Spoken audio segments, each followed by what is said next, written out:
Express at 6ಗೆ ಸ್ವಾಗತ. ನಾನು ಸುಷ್ಮಾ. ಡಿಸಿಗಳ ಜೊತೆಗೆ ಸಭೆಗೆ ಮುಂದಾಗಿದ್ದ ಟಗರುಗೆ ಸರ್ಕಾರ ಟಕ್ಕರ್ ಕೊಟ್ಟಿದ್ದು ಹೇಗೆ? ಮೆಡಿಕಲ್ ಕಾಲೇಜುಗಳ ವಿರುದ್ಧ ಸಚಿವ ಸುಧಾಕರ್ ಗರಂ ಆಗಿದ್ದು ಯಾಕೆ? ಬೆಂಗಳೂರಿನಲ್ಲಿ ಕೊರೋನಾ ಕಂಟ್ರೋಲ್ಗೆ ಜಾರಿಗೆ ಬಂದ ನಿಯಮಗಳು ಏನು? ಬ್ಲಾಕ್ ಫಂಗಸ್ ಜೊತೆಗೆ ವೈಟ್ ಫಂಗಸ್ ಕೇಕೆ ಹಾಕ್ತಿರುವುದು ಹೇಗೆ? ಇದೆಲ್ಲವನ್ನು ನೋಡೋಣ. ಲಾಕ್ಡೌನ್ ಇದ್ರೂ ಬೇಕಾಬಿಟ್ಟಿ ಮನೆಯಿಂದ ಹೊರ ಬರೋರಿಗೆ ಕಾದಿದೆ ಶಾಕ್. ಸುಖ ಸುಮ್ಮನೆ ಬೀದಿಗೆ ಬಂದ್ರೆ ಖಾಕಿಯಿಂದ ಗುನ್ನ. ರೂಲ್ಸ್ ಬ್ರೇಕ್ ಮಾಡಿದ್ರೆ ವೆಹಿಕಲ್ಸ್ಗಳು ಪಕ್ಕಾ ಸೀಸ್. ಇದೆಲ್ಲವನ್ನು ನೋಡೋಣ ಬೆಂಗಳೂರು ಲಾಗ್ ನ್ಯೂಸ್ ಎಕ್ಸ್‌ಪ್ರೆಸ್‌ನಲ್ಲಿ. ಲಾಕ್ಡೌನ್ ಇದ್ರೂ ಬೆಂಗಳೂರಿನಲ್ಲಿ ಅನಗತ್ಯವಾಗಿ ಓಡಾಟಕ್ಕೆ ಬ್ರೇಕ್ ಬಿದ್ದಿಲ್ಲ. ಎಷ್ಟೇ ಹೇಳಿದ್ರೂ ಹೇಳದೆ ಕೇಳದೆ ಬೇಕಾಬಿಟ್ಟಿಯಾಗಿ ತಿರುಗಾಡ್ತಿದ್ದಾರೆ. ಆದರೆ ಇಂದಿನಿಂದ ಲಾಕ್ಡೌನ್ ಸ್ವರೂಪ ಬೇರೆಯದ್ದೇ ರೀತಿ ಇದ್ದು ಅನಗತ್ಯವಾಗಿ ಯಾವ ವಾಹನವೂ ಓಡಾಡುವಂತಿಲ್ಲ. ಬೇಕಾಬಿಟ್ಟಿಯಾಗಿ ಮನೆಯಿಂದ ಹೊರಬಂದ್ರೆ ಕುನ್ನ ಗ್ಯಾರಂಟಿಯಾಗಿದ್ದು ರೂಲ್ಸ್ ಟೈಟ್ ಮಾಡೋಕೆ ಖುದ್ದು ಗೃಹ ಸಚಿವರೇ ಸೂಚನೆ ನೀಡಿದ್ದಾರೆ.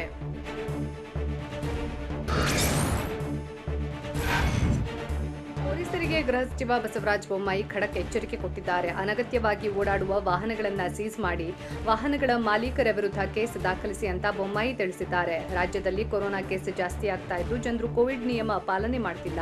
ಸಂಪೂರ್ಣ ಲಾಕ್ಡೌನ್ ಇದ್ರೂ ಜನ ಓಡಾಡ್ತಿದ್ದಾರೆ. ಹೀಗಾಗಿ ಲಾಕ್ಡೌನ್ ಯಶಸ್ವಿಗೆ ಪೊಲೀಸರಿಂದ ಮತ್ತಷ್ಟು ಕಠಿಣ ಕ್ರಮ ಕೈಗೊಳ್ಳಲಾಗ್ತಾ ಇದೆ.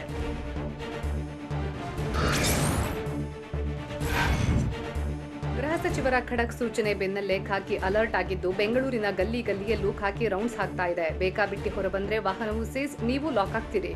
ಕೇಸ್ ಹಾಕೋಕೆ ಖಾಕಿ ಟೀಮ್ ರೆಡಿಯಾಗಿದ್ದು KR market, corporation circle, KR circle, Yeshwanthpur, Majestic ಸೇರಿದಂತೆ ಎಲ್ಲೆಡೆ ಖಾಕಿ ಟೈಟ್ ಕಣ್ಗಾವಲನ್ನ ಇಟ್ಟಿದೆ.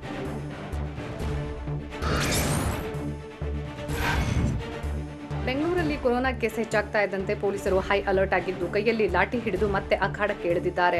ಅನಗತ್ಯ ಓಡಾಟಕ್ಕೆ ಬ್ರೇಕ್ ಹಾಕೋಕೆ ಮುಂದಾಗಿರೋ ಪೊಲೀಸರು ಬೆಂಗಳೂರಿನ ಹಲವೆಡೆ ಬಿಗಿ ಕ್ರಮ ಕೈಗೊಂಡಿದ್ದಾರೆ. ನಾಕಾಬಂದಿ ಹಾಕಿ ಎಲ್ಲಾ ವಾಹನಗಳನ್ನ ತಪಾಸಣೆ ಮಾಡ್ತಾ ಇದ್ದು ಸುಖ ಸುಮ್ಮನೆ ರಸ್ತೆಗಿಳಿದ್ರೆ ಲಾಠಿ ಏಟು ಬೀಳಲಿದೆ. ಯಶವಂತಪುರ ಸರ್ಕಲ್ನಲ್ಲಿ ವಾಹನಗಳನ್ನ ತಪಾಸಣೆ ಮಾಡ್ತಾ ಇರೋ ಪೊಲೀಸರು ಅನಗತ್ಯವಾಗಿ ಓಡಾಡ್ತಾ ಇರುವ ವಾಹನಗಳನ್ನ ಸೀಸ್ ಮಾಡ್ತಿದ್ದಾರೆ.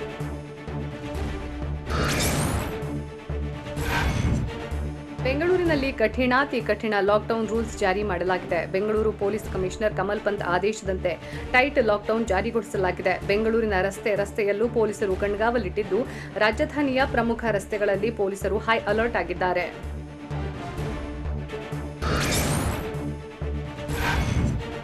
ಕೊರೋನಾ ಹೆಚ್ಚಾಗ್ತಾ ಇರೋದ್ರ ಜೊತೆಗೆ ಜನರು ರೂಲ್ಸ್ ಬ್ರೇಕ್ ಮಾಡುವುದು ಹೆಚ್ಚುತ್ತಾ ಇದೆ. ಹೀಗಾಗಿ ನಿಯಮಗಳನ್ನು ಬಿಗಿಗೊಳಿಸುವಂತೆ ಗೃಹ ಸಚಿವ ಬಸವರಾಜ ಬೊಮ್ಮಾಯಿ ಹಾಗೂ ಬೆಂಗಳೂರು ಪೊಲೀಸ್ ಆಯುಕ್ತ ಕಮಲ್ ಪಂತ್ ಸೂಚನೆ ನೀಡಿದ್ದು ಚೆಕ್ ಪಾಯಿಂಟ್ಗಳಲ್ಲಿ ಬ್ಯಾರಿಕೇಡ್ ಹಾಕಿ ಪೊಲೀಸರು ಕಣ್ಗಾವಲಿಟ್ಟಿದ್ದಾರೆ. ಪ್ರತಿ ವಾಹನಗಳನ್ನು ಚೆಕ್ ಮಾಡುತ್ತಾ ಇರೋ ಪೊಲೀಸರು ಅನಗತ್ಯವಾಗಿ ಬಂದವರ ವಾಹನವನ್ನು ಸೀಸ್ ಮಾಡ್ತಿದ್ದಾರೆ.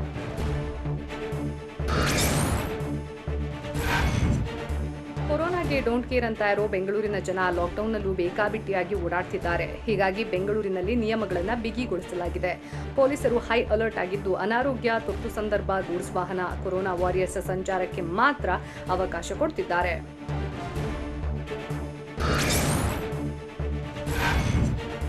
ಪೊಲೀಸರಿಂದ ಮತ್ತೆ ಲಾಠಿ ಚಾರ್ಜ್ ಅಂತ ಆರೋಪಿಸಿ ವಕೀಲ XM ಜೋಸೆಫ್ ಎಂಬುವರು ಹೈಕೋರ್ಟ್ಗೆ ಅರ್ಜಿ ಸಲ್ಲಿಸಿದ್ದಾರೆ. ಆದರೆ ಎಜಿ ಪ್ರಭುಲಿಂಗ್ ನಾವದಗಿ ಆರೋಪವನ್ನ ನಿರಾಕರಿಸಿದ್ದು ಅನಗತ್ಯ ಬಲ ಪ್ರಯೋಗಿಸಿದಂತೆ DGIG ಸುತ್ತೋಲೆ ಹೊರಡಿಸಿದ್ದು ಲಾಠಿ ಚಾರ್ಜ್ ನಡೆಸ್ತಾ ಇಲ್ಲ ಅಂತ ಎಜಿ ಸ್ಪಷ್ಟನೆ ನೀಡಿದ್ದಾರೆ. ಇನ್ನು ಲಾಠಿ ಚಾರ್ಜ್ ಪ್ರಶ್ನಿಸಿದ್ದ PILನ ವಜಾ ಮಾಡಿದ್ದ ನಿನ್ನೆ ಆದೇಶದ ಪರಿಶೀಲನೆ ಅಗತ್ಯ ಅಂತ CJ ಅಭಿಪ್ರಾಯಪಟ್ಟಿದ್ದು ಲಾಠಿ ಚಾರ್ಜ್ ನಡೆಸಿದ ನಿದರ್ಶನ ಇದ್ದರೆ ನೀಡೋಕೆ ಸೂಚಿಸಿದೆ. ಅಲ್ಲದೆ ವಿಚಾರಣೆ ಮುಂದಿನ ವಾರಕ್ಕೆ ಮುಂದೂಡಲಾಗಿದೆ.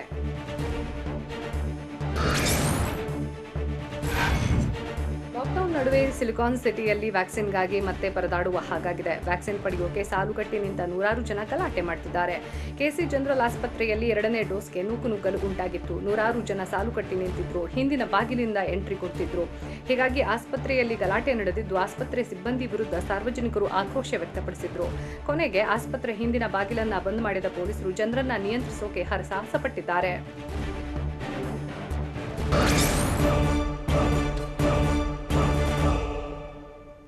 ಮೆಡಿಕಲ್ ಕಾಲೇಜುಗಳ ವಿರುದ್ಧ ಸುಧಾಕರ್ ಕಿಡಿಕಾರಿದ್ದು ಯಾಕೆ? ಡಿಸಿಗಳ ಜೊತೆಗೆ ಸಭೆ ನಡೆಸೋಕೆ ಮುಂದಾಗಿದ್ದ ಸಿದ್ದುಗೆ ಸರ್ಕಾರ ಟಕ್ಕರ್ ಕೊಟ್ಟಿದ್ದು ಹೇಗೆ? ಸರ್ಕಾರದ ವಿರುದ್ಧ ಸಿದ್ದು ಗುಡುಗಿದ್ದು ಹೇಗೆ? ಇದೆಲ್ಲವನ್ನು ನೋಡೋಣ ಕೊರೋನಾ ಘಾತ ನ್ಯೂಸ್ ಎಕ್ಸ್‌ಪ್ರೆಸ್‌ನಲ್ಲಿ.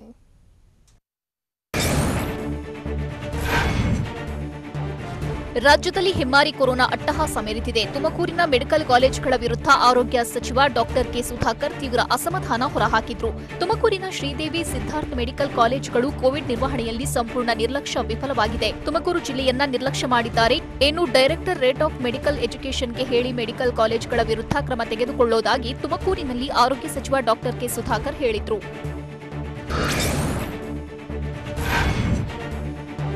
ರಾಜ್ಯದಲ್ಲಿ ಕೊರೋನಾ ರಣಕೇಕೆ ಹಾಕ್ತಿದೆ. ಡಿಸಿಗಳ ಜೊತೆ ವಿಪಕ್ಷ ನಾಯಕ ಸಿದ್ದರಾಮಯ್ಯ ಸಭೆ ನಡೆಸಲು ಸರ್ಕಾರ ನಿರಾಕರಿಸಿದೆ. ವಿಡಿಯೋ ಕಾನ್ಫರೆನ್ಸ್ ಮೂಲಕ ಸಭೆ ನಡೆಸುವಂತಿಲ್ಲ, ಬೇಕಿದ್ರೆ ಪತ್ರದ ಮೂಲಕ ಮಾಹಿತಿಯನ್ನ ಪಡೆಯಬಹುದು ಅಂತ ಸಿದ್ದರಾಮಯ್ಯಗೆ ರಾಜ್ಯ ಸರ್ಕಾರ ಪತ್ರ ಬರೆದಿದೆ. ಕೋವಿಡ್ ನಿರ್ವಹಣೆಯ ವಿಚಾರದಲ್ಲಿ ಡಿಸಿಗಳ ಜೊತೆ ಸಭೆ ನಡೆಸೋಕೆ ವಿಪಕ್ಷ ನಾಯಕ ಸಿದ್ದರಾಮಯ್ಯ ನಿರ್ಧರಿಸಿದ್ರು.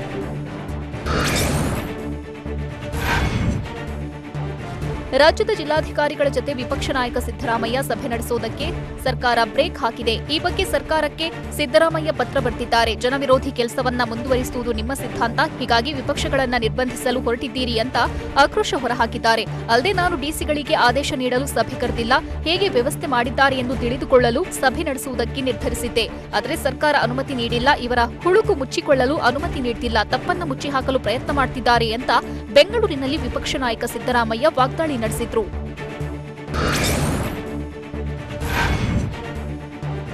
ಹದಿನೈದು ದಿನದ ಅಂತರದಲ್ಲಿ 45 ಜನರ ಸಾವು ಕಂಡು ಬೆಳಗಾವಿ ಜಿಲ್ಲೆ ಮೂಡಲಗ ತಾಲೂಕಿನ ರಾಜಪುರ ಗ್ರಾಮಸ್ಥರು ಬೆಚ್ಚಿಬಿದ್ದಿದ್ದಾರೆ. ಕೊರೋನಾ ದೃಢವಾದ 10 ಜನರು ಬಲಿಯಾದರೆ ಇನ್ನುಳಿದ 35 ಜನರು ಮನೆಯಲ್ಲೇ ಮೃತಪಟ್ಟಿದ್ದಾರೆ. 45 ಜನ ಮೃತಪಟ್ಟರೂ ಅಧಿಕಾರಿಗಳು ಮಾತ್ರ ಸೈಲೆಂಟ್ ಆಗಿದ್ದು, ಜಿಲ್ಲಾಡಳಿತ ಕೂಡ ರಾಜಾಪುರದ ಬಗ್ಗೆ ತಲೆ ಕೆಡಿಸಿಕೊಂಡಿಲ್ಲ. ತಹಶೀಲ್ದಾರ್, ತಾಲೂಕು ಆರೋಗ್ಯಾಧಿಕಾರಿಗಳು ಬಂದಿಲ್ಲ. ಗ್ರಾಮದಲ್ಲಿ ನೂರಾರು ಜನರಿಗೆ ಜ್ವರ, ಕೊರೋನಾ ಲಕ್ಷಣವಿದ್ರೂ ಪರೀಕ್ಷೆ ನಡೆದಿಲ್ಲ, ಔಷಧವೂ ಸಿಕ್ಕಿಲ್ಲವೆಂದು ಆರೋಪಿಸಿದ್ದಾರೆ.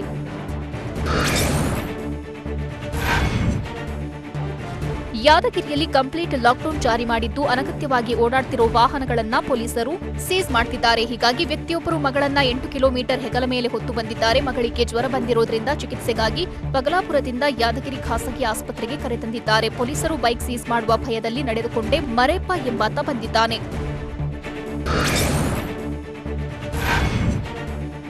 ಕರುನಾಡಲ್ಲಿ ಕೊರೋನಾ ಆರ್ಭಟ ಹೆಚ್ಚಾಗ್ತಿದೆ. ಕೊರೋನಾ ಕಟ್ಟಿ ಹಾಕೋಕೆ ಲಾಕ್ಡೌನ್ ಅಸ್ತ್ರ ಪ್ರಯೋಗಿಸಲಾಗಿದೆ.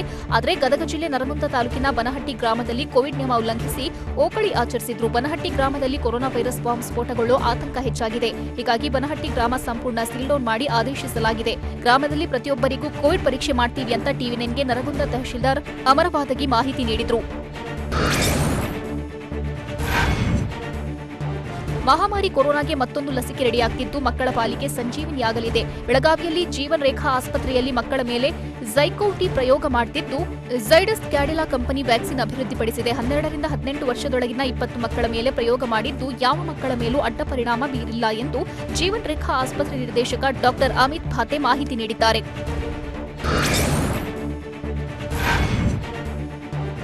ಕೊರೋನಾ ಸುಳಿಗೆ ಸಿಲುಕಿರೋ ಭಾರತಕ್ಕೆ ಕೇಂದ್ರ ಸರ್ಕಾರ ನೇಮಿಸಿದ್ದ ವಿಜ್ಞಾನಿಗಳ ಸಮಿತಿ ಗುಡ್ ನ್ಯೂಸ್ ನೀಡಿದೆ. ಜುಲೈನಲ್ಲಿ ಕೊರೋನಾ 2ನೇ ಅಲೆ ನಿಯಂತ್ರಣಕ್ಕೆ ಬರಲಿದೆ ಅಂತ ವಿಜ್ಞಾನಿಗಳು ತಿಳಿಸಿದ್ದಾರೆ. ವಿಜ್ಞಾನ ಸಚಿವಾಲಯ ನೇಮಿಸಿದ್ದ 3 ಸದಸ್ಯರ ಸಮಿತಿ ವರದಿ ನೀಡಿದ್ದು, ಮುಂದಿನ 6 ರಿಂದ 8 ತಿಂಗಳ ಬಳಿಕ ಕೊರೋನಾ 3ನೇ ಅಲೆ ಪ್ರಾರಂಭವಾಗಲಿದೆ ಅಂತ ಹೇಳಿದ್ದಾರೆ. ಅಲ್ಲದೆ 2ನೇ ಅಲೆಯಷ್ಟು ತೀವ್ರವಾಗಿರುವ ಸಾಧ್ಯತೆ ಕಡಿಮೆ ಎಂದು ವರದಿ ಸಲ್ಲಿಸಿದ್ದಾರೆ.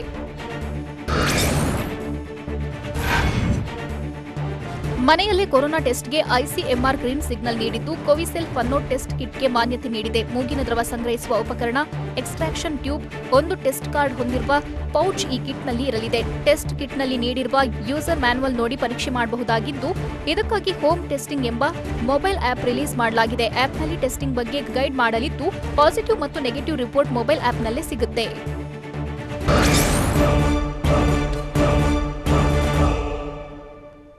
ಕೊರೋನಾ ಜೊತೆಗೆ ಬೆಂಗಳೂರಿಗರಿಗೆ ಕಂಟಕವಾಗ್ತಿರುವುದು ಏನು? ರಾಜಧಾನಿಯಲ್ಲಿ ಉಸಿರಾಡೋಕ್ಕೂ ಹಾಹಾಕಾರ ಸೃಷ್ಟಿಯಾಗಿದ್ದು ಯಾಕೆ? ರಾಜ್ಯಕ್ಕೆ ಬೇಕಿರೋ ಆಕ್ಸಿಜನ್ ಅನ್ನ ಕೇಂದ್ರ ಸರ್ಕಾರ ನಿಜಕ್ಕೂ ಕೊಡ್ತಿದ್ಯಾ? ಇದೆಲ್ಲವನ್ನು ನೋಡೋಣ ಆಕ್ಸಿಜನ್ಗೆ ಹಾಹಾಕಾರ ನ್ಯೂಸ್ ಎಕ್ಸ್‌ಪ್ರೆಸ್‌ನಲ್ಲಿ. ಕೊರೋನಾ ಹೆಮ್ಮಾರಿ ಜೊತೆಗೆ ಕರುನಾಡಿಗೆ ಮತ್ತೊಂದು ಆಘಾತ ಎದುರಾಗಿದೆ. ಕರುನಾಡಿನಲ್ಲಿ ಸೋಂಕಿತರು ಉಸಿರಾಡೋಕೆ ಕಷ್ಟಪಡಬೇಕಾದ ಸಂಕಷ್ಟ ಕಾಡ್ತಿದ್ದು, ರಾಜ್ಯದಲ್ಲಿ ಮತ್ತೆ ಆಕ್ಸಿಜನ್ಗೆ ಹಾಹಾಕಾರ ಶುರುವಾಗೋ ಭೀತಿ ಎದುರಾಗಿದೆ. ಬೆಂಗಳೂರು ಸೇರಿದಂತೆ ರಾಜ್ಯದಲ್ಲಿ ಮತ್ತೆ ಆಕ್ಸಿಜನ್ಗೆ ಭಾರಿ ಸಮಸ್ಯೆ ಆಗ್ತಿರೋ ಅನುಮಾನ ಮೂಡಿದ್ದು, ಆಕ್ಸಿಜನ್ ವಿಚಾರದಲ್ಲಿ ಸರ್ಕಾರ ಮತ್ತೆ ಮಹಾ ಎಡವಟ್ಟು ಮಾಡಿದಂತಿದೆ. ಬೇಕಾದಷ್ಟು ಆಕ್ಸಿಜನ್ ನೀಡಬೇಕಿದ್ದ ಸರ್ಕಾರ ಮ್ಯಾನೇಜ್ ಮಾಡೋದಕ್ಕೂ ಮುಂದಾಗಿದ್ದು, ಸಲಹೆ ನೀಡಬೇಕಿದ್ದ ಸರ್ಕಾರ ಆದೇಶ ಮಾಡಿ ಎಡವಟ್ಟು ಮಾಡಿಕೊಳ್ತಿದೆ.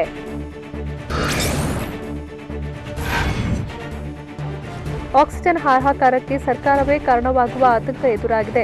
ಕನಿಷ್ಠ 3 ದಿನಕ್ಕೆ ಆಗುವಷ್ಟು ಆಕ್ಸಿಜನ್ ಸ್ಟಾಕ್ ಇಟ್ಟುಕೊಳ್ಳಬೇಕು. ಸ್ಟಾಕ್ ಮಾಡಿಕೊಳ್ಳದಿದ್ದರೆ ಆಸ್ಪತ್ರೆಯವರೇ ಹೊಣೆ ಆಗ್ತಾರೆ ಅಂತ ಆಸ್ಪತ್ರೆಗಳಿಗೆ ರಾಜ್ಯ ಸರ್ಕಾರ ಆದೇಶ ಹೊರಡಿಸಿದೆ.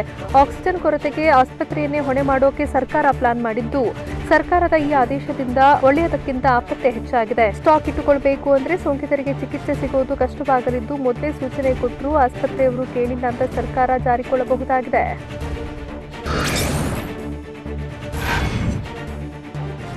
ಆಕ್ಸಿಜನ್ ಬೆಡ್ ಬಗ್ಗೆ ಸರ್ಕಾರವೇ ಎಡವಟ್ಟು ಆದೇಶ ಹೊರಡಿಸಿದ್ದು, ಆಕ್ಸಿಜನ್ ಕೊರತೆ ಮುಚ್ಚಿಡೋಕೆ ಈ ರೀತಿ ಹೇಳಿದೆಯಾ ಅನ್ನೋ ಅನುಮಾನ ಮೂಡಿದೆ.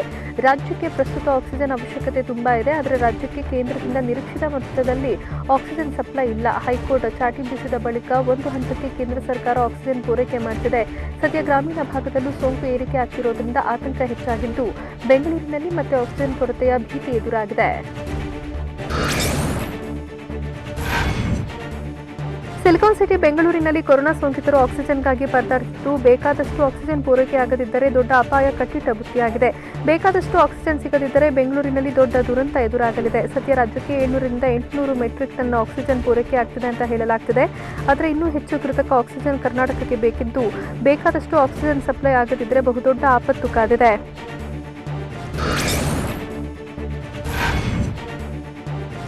ಆಕ್ಸಿಜನ್ ಹಾಹಾಕಾರ ಎದುರಾಗಿದ್ದರೂ ಸರ್ಕಾರ ಮತ್ತೊಂದು ಎಡವಟ್ಟು ಮಾಡಿದ್ದು, ಬೆಂಗಳೂರು ಸೇರಿದಂತೆ ಇಡೀ ರಾಜ್ಯಕ್ಕೆ ಮತ್ತೊಂದು ಮಹಾ ಗಂಡಾಂತರ ಎದುರಾಗಿದೆ. ರಾಜ್ಯದಲ್ಲಿ ಉತ್ಪಾದನೆ ಆಗ್ತಿರೋ ಆಕ್ಸಿಜನ್ ಬೇರೆ ರಾಜ್ಯಕ್ಕೆ ಸಪ್ಲೈ ಮಾಡಲಾಗ್ತಿದೆ. ರಾಜ್ಯದಿಂದ ತೆಲಂಗಾಣಕ್ಕೆ 145 ಮೆಟ್ರಿಕ್ ಟನ್ ಆಕ್ಸಿಜನ್ ಸಪ್ಲೈ ಆಗ್ತಿದ್ದು, ಆಂಧ್ರಕ್ಕೆ 63 ಮೆಟ್ರಿಕ್ ಟನ್, ಮಹಾರಾಷ್ಟ್ರಕ್ಕೆ 40 ಮೆಟ್ರಿಕ್ ಟನ್ ಪೂರೈಕೆ ಮಾಡ್ತಿದೆ. ರಾಜ್ಯದಲ್ಲಿ ಹಾಹಾಕಾರ ಎದುರಾಗಿದ್ರೂ ಬೇರೆ ಕಡೆ ಸಪ್ಲೈ ಯಾಕೆ ಅಂತ ಸರ್ಕಾರದ ವಿರುದ್ಧ ಜನ ತೀವ್ರ ಆಕ್ರೋಶ ವ್ಯಕ್ತಪಡಿಸುತ್ತಿದ್ದಾರೆ.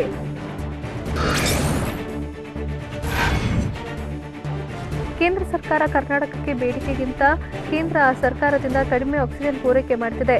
ದಿನನಿತ್ಯ 800 ಮೆಟ್ರಿಕ್ ಟನ್ನಷ್ಟು ಮಾತ್ರ ಕಳುಹಿಸುತ್ತಿದೆಯಂತೆ. 1500 ಮೆಟ್ರಿಕ್ ಟನ್ ಆಕ್ಸಿಜನ್ ಪೂರೈಕೆಗೆ ಕೇಂದ್ರಕ್ಕೆ ಹೈಕೋರ್ಟ್ ಆದೇಶ ಮಾಡಿತ್ತು. ಹೀಗಿದ್ದರೂ ರಾಜ್ಯಕ್ಕೆ ಕಡಿಮೆ ಆಕ್ಸಿಜನ್ ಪೂರೈಕೆ ಮಾಡುತ್ತಿದ್ದು, ಸೋಂಕಿತರು ಆಕ್ಸಿಜನ್ಗಾಗಿ ಪರದಾಡುವಂತಾಗಿದೆ.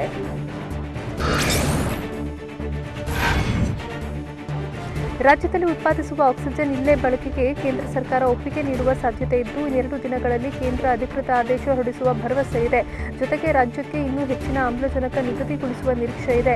ರಾಜ್ಯದಲ್ಲಿ ಉತ್ಪಾದನೆಯಾಗುವ ಆಕ್ಸಿಜನ್ ಇಲ್ಲೇ ಬಳಕೆಗೆ ಕೇಂದ್ರ ಸಚಿವರಾದ ಪಿಯೂಷ್ ಗೋಯಲ್, ಪ್ರಹ್ಲಾದ್ ಜೋಶಿ, ಸದಾನಂದ ಗೌಡ ಜೊತೆಗೆ ರಾಜ್ಯ ಸರ್ಕಾರ ಮಾತುಕತೆ ನಡೆಸಿದ್ದು, ಹಲವು ಬಾರಿ ಪತ್ರಗಳನ್ನು ಬರೆದಿದೆ.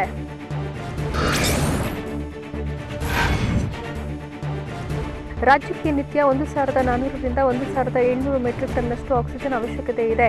ಹೀಗಾಗಿ ಒಂದು ವಾರದಲ್ಲಿ 320 ಧ್ರುವೀಕೃತ ಆಮ್ಲಜನಕ ರವಾನೆ ಮಾಡುವ ನಿರೀಕ್ಷೆಗಳಿವೆ. ಕಳೆದ 7 ದಿನಗಳಲ್ಲಿ ರಾಜ್ಯದಲ್ಲಿ ಸರಾಸರಿ 880 ಮೆಟ್ರಿಕ್ ಟನ್ನಷ್ಟು ಮೆಡಿಕಲ್ ಆಕ್ಸಿಜನ್ ಬಳಕೆ ಮಾಡಿದ್ದು, ಮಂಗಳವಾರ 66.7 ಮೆಟ್ರಿಕ್ ಟನ್ನಷ್ಟು ಆಮ್ಲಜನಕ ಕೊರತೆ ಉಂಟಾಗಿತ್ತು.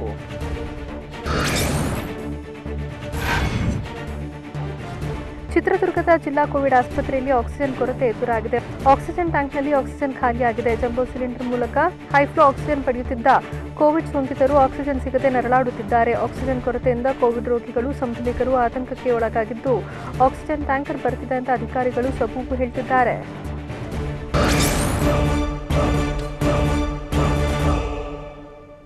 ಹೆಮ್ಮಾರಿ ವೈರಸ್ ಗರ್ಭಿಣಿಯರಿಗೂ ಕುತ್ತು ತರ್ತಿರೋದು ಹೇಗೆ? ಕೊರೋನಾದಿಂದಾಗಿ ಜಗತ್ತು ನೋಡುವ ಮೊದಲೇ ಮಕ್ಕಳು ಬಲಿಯಾಗ್ತಿರೋದು ಹೇಗೆ? ಅವಧಿಗೂ ಮುನ್ನವೇ ಹೆರಿಗೆ ಆಗ್ತಿರೋಕೆ ಕಾರಣ ಏನು? ಇದೆಲ್ಲವನ್ನು ನೋಡೋಣ ಗರ್ಭಿಣಿಯರಿಗೆ ಗಂಡಾಂತರ ನ್ಯೂಸ್ ಎಕ್ಸ್‌ಪ್ರೆಸ್‌ನಲ್ಲಿ. ದೇಶದಲ್ಲಿ ಅಬ್ಬರಿಸ್ತಾ ಇರೋ ಕೊರೋನಾ ಕರುಳ ಬಳ್ಳಿಗೂ ಕೊಳ್ಳಿ ಇಡ್ತಾ ಇದೆ. ಬೆಂಗಳೂರಿನಲ್ಲಿ ಗರ್ಭಕ್ಕೆ ಹೊಕ್ಕಿ ಜೀವ ಹಿಡಿತಾ ಇದ್ದು, ಗರ್ಭಿಣಿಯರಿಗೆ ಕೊರೋನಾ ಬಂದ್ರೆ ಜೋಡಿ ಜೀವಗಳಿಗೂ ಕುತ್ತು ಎದುರಾಗಲಿದೆ. ಸೋಂಕಿತ ಗರ್ಭಿಣಿಯಿಂದಾಗಿ ಹಸುಗೂಸುಗಳು ಉಸಿರು ಚೆಲ್ತಿವೆ. ಜಗತ್ತು ನೋಡುವ ಮುನ್ನವೇ ಕಂದಮ್ಮಗಳು ಕಣ್ಮುಚ್ತಾ ಇವೆ.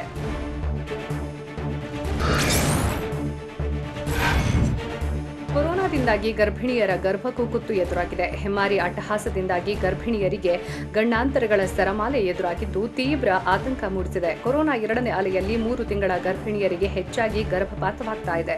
ಗರ್ಭಿಣಿಯರಿಗೆ ಸೋಂಕು ದೃಢಪಡ್ತಾ ಇದ್ದು, ಜ್ವರ, ತೀವ್ರ ಉಸಿರಾಟದ ತೊಂದರೆ, ಆಕ್ಸಿಜನ್ ಮಟ್ಟ ಕುಸಿತವಾಗ್ತಾ ಇದೆ. 3 ತಿಂಗಳ ಗರ್ಭಿಣಿಯರಿಗೆ ಲೇಬರ್ ಪೇನ್ ಶುರುವಾಗ್ತಾ ಇದ್ದು, ಸ್ಟ್ರೆಸ್ ಪೀರಿಯಡ್ನಿಂದಾಗಿ ಗರ್ಭಕೋಶದ ಮೇಲೆ ತೀವ್ರ ಒತ್ತಡ ಉಂಟಾಗ್ತಾ ಇರೋದ್ರಿಂದ ಗರ್ಭಪಾತವಾಗ್ತಾ ಇದೆ.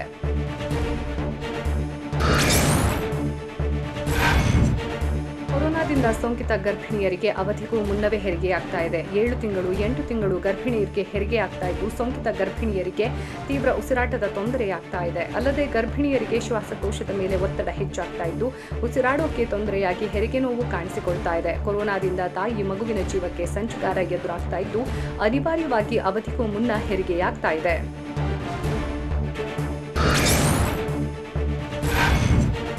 ಕೊರೋನಾದಿಂದಾಗಿ ಸೋಂಕಿತ ಗರ್ಭಿಣಿಯರಿಗೆ ನಾರ್ಮಲ್ ಹೆರಿಗೆ ಆಗ್ತಾ ಇಲ್ಲ. ಸೋಂಕಿತ ಗರ್ಭಿಣಿಯರ ಪೈಕಿ 5% ಸಿಸೇರಿಯನ್ ಆಗ್ತಾ ಇದ್ದು ಅವಧಿಗೂ ಮುನ್ನ ಜನಿಸಿದ್ರಿಂದ ಮೃತಪಡುವ ಮಕ್ಕಳ ಸಂಖ್ಯೆಯೂ ಹೆಚ್ಚಾಗ್ತಾ ಇದೆ. ಜೊತೆಗೆ ಕೊರೋನಾ 2ನೇ ಅಲೆಯಲ್ಲಿ ಹೆರಿಗೆಯಾದ ಕೆಲವೇ ಗಂಟೆಯಲ್ಲಿ ಹಸುಗೂಸಿಗೂ ಸೋಂಕು ತಗುಲ್ತಾ ಇದೆ. ಅಲ್ಲದೆ ಉಸಿರಾಟದ ತೊಂದರೆ ಕಾಣಿಸಿಕೊಂಡು ಹುಟ್ಟೋ ಮಕ್ಕಳು ಮೃತಪಡುತ್ತಿದ್ದಾರೆ.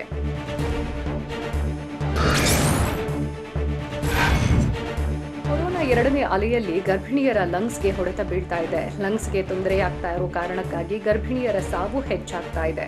ಅಲ್ಲದೆ ಹೆರಿಗೆ ನೋವು ಕಾಣಿಸಿಕೊಂಡು ಕೊನೆಗೆ ಸಾವನ್ನಪ್ಪುವ ಪರಿಸ್ಥಿತಿ ನಿರ್ಮಾಣವಾಗ್ತಾ ಇದೆ. ಗರ್ಭಿಣಿಯರ ಶ್ವಾಸಕೋಶದ ಮೇಲೆ ಹೆಚ್ಚಿನ ಒತ್ತಡ ಹೆಚ್ಚಾಗ್ತಾ ಇದ್ದು ಗರ್ಭಿಣಿ ಹೊಟ್ಟೆಯಲ್ಲಿರುವ ಜೀವ ಉಳಿಸೋಕಾಗದೆ ಸ್ಥಿತಿ ನಿರ್ಮಾಣವಾಗ್ತಾ ಇದೆ. ಗರ್ಭಿಣಿಯರ ಲಂಗ್ಸ್ನಲ್ಲಿ ಊತ ಕಾಣಿಸಿಕೊಂಡು ಆಕ್ಸಿಜನ್ ಮಟ್ಟ ಕುಸಿತವಾಗ್ತಾ ಇದೆ.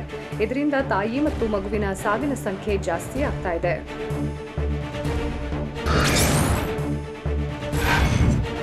ಸಾಮಾನ್ಯವಾಗಿ ಗರ್ಭಿಣಿಯರಲ್ಲಿ ಸೋಂಕಿನ ಲಕ್ಷಣ ಕಾಣಿಸಿಕೊಳ್ತಾ ಇಲ್ಲ. ಕೆಮ್ಮು, ನೆಗಡಿ, ಜ್ವರದ ಸಮಸ್ಯೆ ಗರ್ಭಿಣಿಯರಿಗೆ ಎದುರಾಗ್ತಾ ಇಲ್ಲ. ಚೆನ್ನಾಗೇ ಇದ್ದೇವೆ ಅಂತ ಅಂದುಕೊಂಡಿರುವಾಗಲೇ ಕೊನೆಯ ಹಂತದಲ್ಲಿ ಗರ್ಭಿಣಿಯರಿಗೆ ಸೋಂಕಿನ ತೀವ್ರತೆ ಹೆಚ್ಚಾಗ್ತಾ ಇದೆ.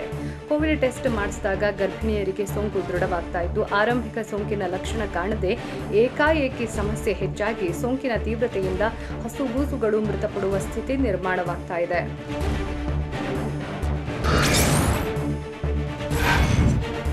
ಮೊದಲ ಅಲೆಗಿಂತ 2ನೇ ಅಲೆಯಲ್ಲಿ 0.12% ಗರ್ಭಿಣಿಯರಿಗೆ ಕೊರೋನಾ ಪಾಸಿಟಿವ್ ಹೆಚ್ಚಿದೆ. ಹೀಗಾಗಿ ಗರ್ಭಿಣಿಯರು ಕುಟುಂಬ ಸದಸ್ಯರಿಂದ ದೂರ ಇರುವುದು ಉತ್ತಮ ಅಂತ ತಜ್ಞರು ತಿಳಿಸಿದ್ದಾರೆ.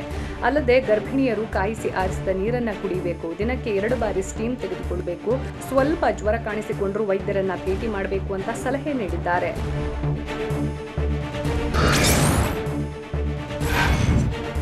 ಕೊರೋನಾ ಟೈಮಲ್ಲಿ ಗರ್ಭಿಣಿಯರು ಎಚ್ಚರ ತಪ್ಪಿದ್ರೆ ಅಪಾಯ ಫಿಕ್ಸ್. ಗರ್ಭಿಣಿಯರಿಗೆ ಸೋಂಕಿದ್ರೆ ಜನಿಸೋ ಹಸುಗೂಸಿಗೂ ಕೊರೋನಾ ತಗುಲ್ತಾ ಇದೆ. ಬೆಂಗಳೂರಿನ ಶಿವಾಜಿನಗರದ ಘೋಷಾ ಆಸ್ಪತ್ರೆಯಲ್ಲಿ 6 ಹಸುಗೂಸುಗಳಿಗೆ ಸೋಂಕು ದೃಢಪಟ್ಟಿದೆ. ಘೋಷಾ ಆಸ್ಪತ್ರೆಯ 458 ಗರ್ಭಿಣಿಯರಿಗೆ ಸೋಂಕು ದೃಢಪಟ್ಟಿದ್ದು ಸೋಂಕಿತ 110 ಗರ್ಭಿಣಿಯರಿಗೆ ಮಾತ್ರ ನಾರ್ಮಲ್ ಹೆರಿಗೆಯಾಗಿದೆ. ಉಳಿದಂತೆ 128 ಸಿಸೇರಿಯನ್, 28 ಗರ್ಭಿಣಿಯರಿಗೆ ಅವಧಿಗೂ ಮುನ್ನ ಹೆರಿಗೆಯಾಗಿದೆ.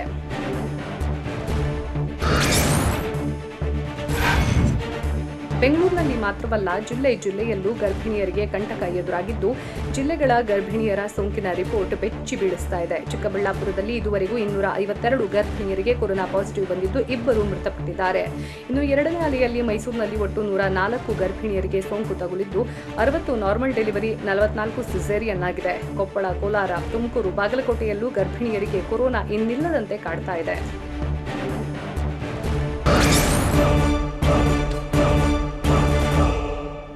ರಾಜ್ಯದಲ್ಲಿ ಬ್ಲ್ಯಾಕ್ ಫಂಗಸ್ ಅಟ್ಟಹಾಸ ಮೆರಿತಿರೋದು ಹೇಗೆ? ಬ್ಲ್ಯಾಕ್ ಫಂಗಸ್ ಜೊತೆಗೆ ವೈಟ್ ಫಂಗಸ್ ಕೂಡ ಕೇಕೆ ಹಾಕ್ತಿರೋದು ಎಲ್ಲಿ? ಕರಿ ಹೆಮ್ಮಾರಿಗೆ ಇಂಜೆಕ್ಷನ್ ಇಲ್ಲದೆ ಜನ ಹೈರಾಣಾಗಿದ್ದು ಎಲ್ಲಿ? ಇದೆಲ್ಲವನ್ನು ನೋಡೋಣ ಕರಿ ಹೆಮ್ಮಾರಿ ನ್ಯೂಸ್ ಎಕ್ಸ್‌ಪ್ರೆಸ್‌ನಲ್ಲಿ.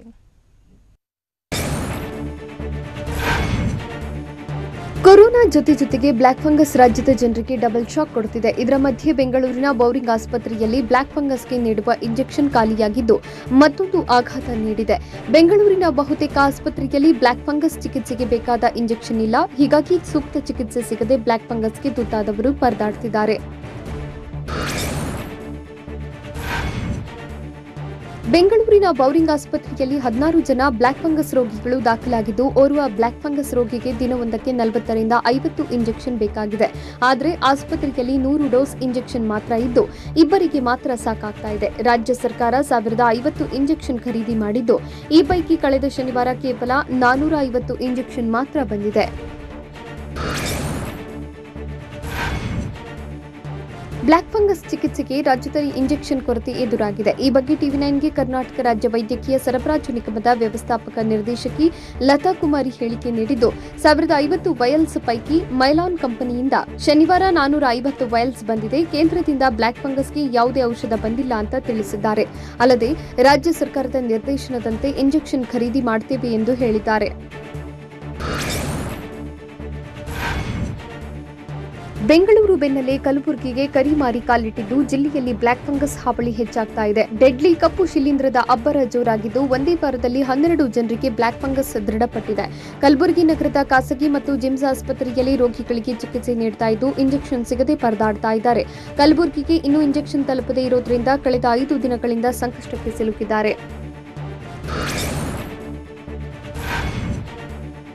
ರಾಜ್ಯದಲ್ಲಿ ದಿನದಿಂದ ದಿನಕ್ಕೆ ಕರಿ ಹೆಮ್ಮಾರಿಯ ಅಟ್ಟಹಾಸ ಹೆಚ್ಚುತ್ತಿದೆ. ಹೀಗಿದ್ರೂ ಬ್ಲಾಕ್ ಫಂಗಸ್ಗೆ ರಾಜ್ಯದಲ್ಲಿ ಕೇವಲ 6 ಕಡೆ ಮಾತ್ರ ಚಿಕಿತ್ಸೆ ನೀಡಲಾಗ್ತಿದೆ. ಈ ಬಗ್ಗೆ ಆರೋಗ್ಯ ಸಚಿವ ಸುಧಾಕರ್ ಪ್ರತಿಕ್ರಿಯಿಸಿದ್ದು, ರಾಜ್ಯದಲ್ಲಿ ಬ್ಲಾಕ್ ಫಂಗಸ್ ಔಷಧ ಕೊರತೆ ಇದೆ. ನಮ್ಮಲ್ಲಿ ಎಷ್ಟು ಲಭ್ಯ ಇದೆಯೋ ಅಷ್ಟು ಮಾತ್ರ ಚಿಕಿತ್ಸೆ ನೀಡುತ್ತಿದ್ದೇವೆ. ಔಷಧ ಲಭ್ಯವಾದ ನಂತರ ಪೂರ್ಣ ಪ್ರಮಾಣದಲ್ಲಿ ಚಿಕಿತ್ಸೆ ನೀಡುತ್ತೇವೆ ಅಂತ ಹೇಳಿದ್ರು.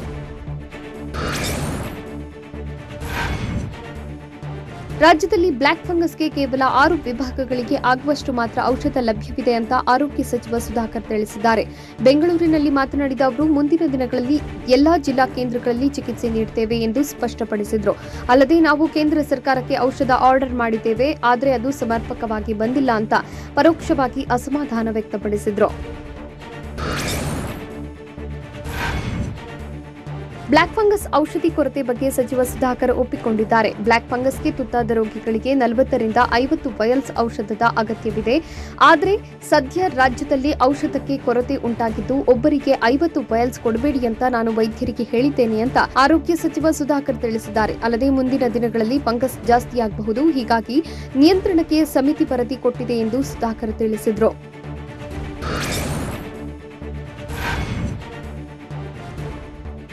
ನಾಡು ಚಿಕ್ಕಮಗಳೂರಿಗೂ ಕ್ರೂರಿ ಕಪ್ಪು ಶಿಲೀಂಧ್ರ ಕಾಲಿಟ್ಟಿರೋ ಆತಂಕ ಕಾಡ್ತಾ ಇದೆ. ಚಿಕ್ಕಮಗಳೂರು ಜಿಲ್ಲೆಯ 4 ಬ್ಲಾಕ್ ಫಂಗಸ್ ಕಾಣಿಸಿಕೊಂಡಿದೆ. ಕಳೆದ 2 ದಿನದ ಹಿಂದೆ ಓರ್ವನಿಗೆ ಬ್ಲಾಕ್ ಫಂಗಸ್ ಪತ್ತೆಯಾಗಿದ್ದು, ನಂತರ 3ರಲ್ಲಿ ಬ್ಲಾಕ್ ಫಂಗಸ್ ಕಾಣಿಸಿಕೊಂಡಿದ್ದು, ಅದರಲ್ಲಿ ಒಬ್ಬರ ವರದಿಯಲ್ಲಿ ಕರಿ ಹೆಮ್ಮಾರಿ ಖಚಿತವಾಗಿದೆ. ಹೀಗಾಗಿ ಇನ್ನಿಬ್ಬರ ವರದಿಗಾಗಿ ಜಿಲ್ಲಾಡಳಿತ ಕಾಯ್ತಾ ಇದೆ.